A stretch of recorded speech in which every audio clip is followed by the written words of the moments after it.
Nintendo has never really liked Kid Icarus. It has received only 3 entries in almost 40 years, and a different person has created each of those games. It's played second fiddle to a similar franchise on multiple occasions. It once suffered from sales so bad that Nintendo refused to make them public. Another set of developers were given a single rule to follow with their game, but simply ignored it, resulting in its cancellation. It did finally get a 3rd entry, only because the main character was put into Super Smash Bros., and even one of the most highly touted game developers of all time couldn't bring success to the franchise. It has put a studio out of business, forced developers to work in some of the worst conditions imaginable, and it was initially made by only one single guy. But nothing has been worse than seeing that one single guy, the series creator Toru Osawa, forced to forfeit control of his own series to people who wanted to make an eggplant joke.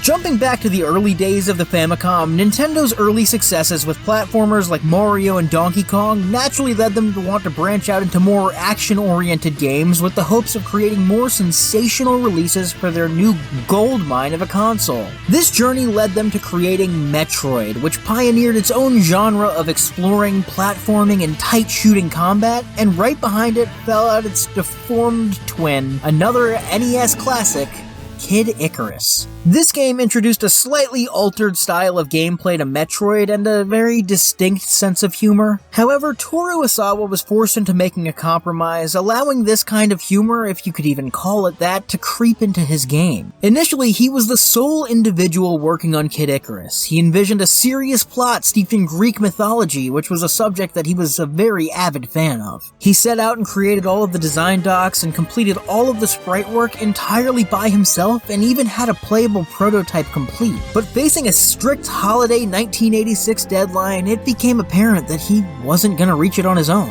So upon the completion of Metroid in early 1986, the entire team behind that game joined forces with Osawa to work on his project that was already using the engine that they were all too familiar with.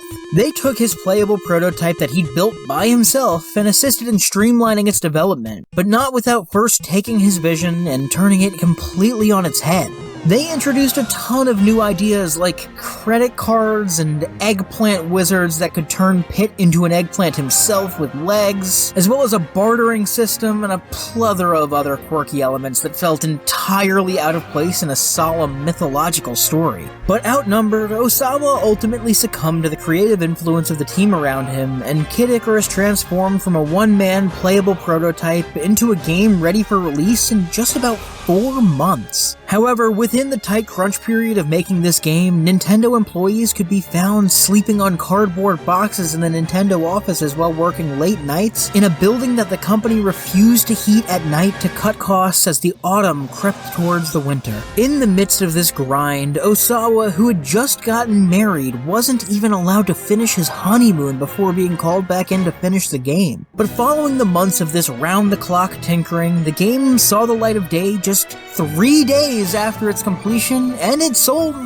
okay. Having shipped just under 2 million units and ranking as the 34th best-selling NES game was by no means bad, but it was far from groundbreaking. Plus, as the game received mixed reception due to its tough-as-nails difficulty even for the time, and clear-cut corners, it appeared as nothing more than a blip in Nintendo's early catalog. But for some reason, it was enough to secure the franchise a second chance that may very well have been its death sentence. Despite showing no signs that Nintendo held the game in any regard, like at all, during the development of Metroid 2 Return of Samus, they repurposed the engine and said, fuck it, here's Pit. However, following the creative siege that he faced on the last go-around, Osawa, despite working on Metroid 2 with this game's engine, didn't return to work on his brainchild sequel. And in this next entry, Kid Icarus of Myths and Monsters, to no surprise, all of the weird and wacky parts of its predecessor were doubled down on. This time around, with Metroid clearly being the priority yet again, Masafumi Sakashita of Nintendo's R&D 1 designed this game, presumably during some of his spare time during his work on Metroid, but this time around, with all of the eggs definitively in another basket, the programming work was passed off to Toe's Software to actually put their vision together. And that's not a feet joke. See? Their logo's a tree. Oh shit, not that. Okay, there we go. Sorry. See? This game simply turned out to be a slightly updated rehashing of the first one, except this time around there's a wall of text for the story instead of it being hidden in the manual you read on the car ride home and wiped your grubby little hands off with.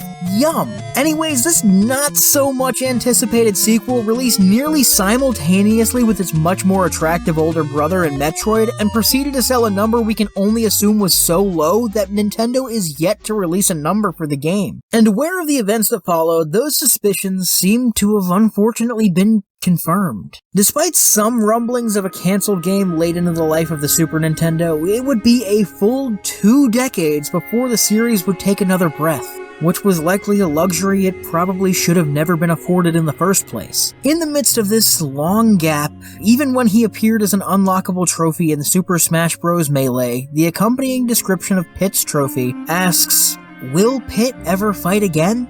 Fortunately for our little angel boy here, Masahiro Sakurai, the creator of Super Smash Bros., was faced with expanding his fighting games roster for a second time, with Super Smash Bros. Brawl coming to the Wii. And Pit, having received 2 whole games, got the nod to join the roster.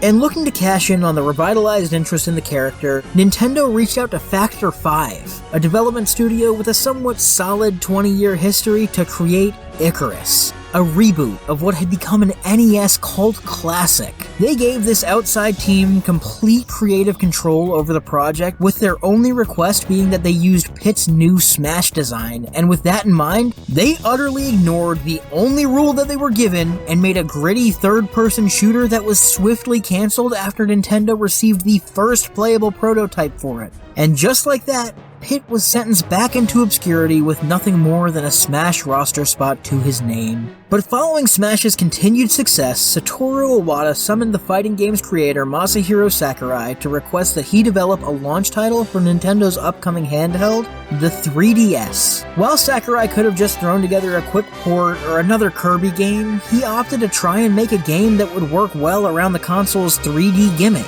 And he surprisingly settled on the idea of crafting a third-person shooter, despite the genre never having found its footing in Japan. So development commenced on a brand new IP, reminiscent of the way the first Smash Bros. Came to be. But as we all know, history tends to repeat itself, and Sakurai once again saw the potential benefits of integrating an established IP into the game's framework. And following the mostly positive reception of Pit's inclusion in Super Smash Bros., he landed on Kid Icarus.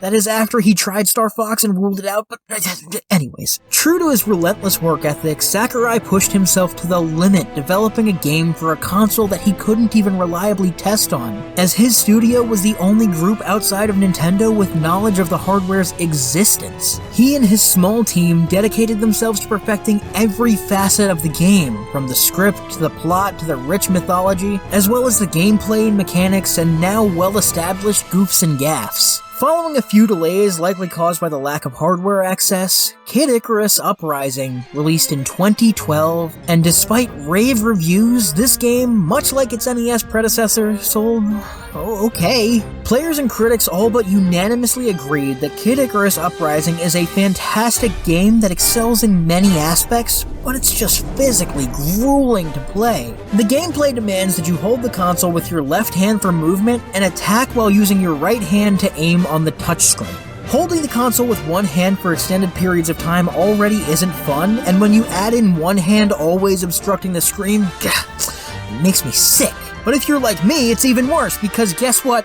I'm left-handed, so I get to bitch. This damn game requires me and all other left-handers out there to either use the touchscreen with our non-dominant hand or buy the stupid little 3DS Nipple Pad Pro. I couldn't even find a 3DS to record something here, so what makes you think I'd buy this thing? Yet aside from putting strain on players' wrists, this game also squeezed every drop out of Sakurai's Project Sora development studio. And following this game's release, it was shut down without any explanation. And with that, no rumblings of another entry in the Kid Icarus franchise have been felt to this day. However, the devoted fans of this now cult classic series persist in pestering Sakurai or anyone else who will listen for that matter, clamoring for a sequel or at least a re-release of the most recent entry. And while Kid Icarus has never really done well or caught the eyes of the masses, it has developed a rather dedicated following that would do anything to see the series return. But based on its history, Nintendo doesn't really seem to care to deliver such a product. They've proven that this series will likely never truly die, but they also don't care if it lives. Which, I mean, that's more than Earthbound fans could say. That franchise has faced trials and tribulations that have left it buried 6 feet underground, all because of the incompetence of its staff and an overly ambitious celebrity. But to hear that story, you're going to want to click the video on the screen now for Earthbound's rocky past.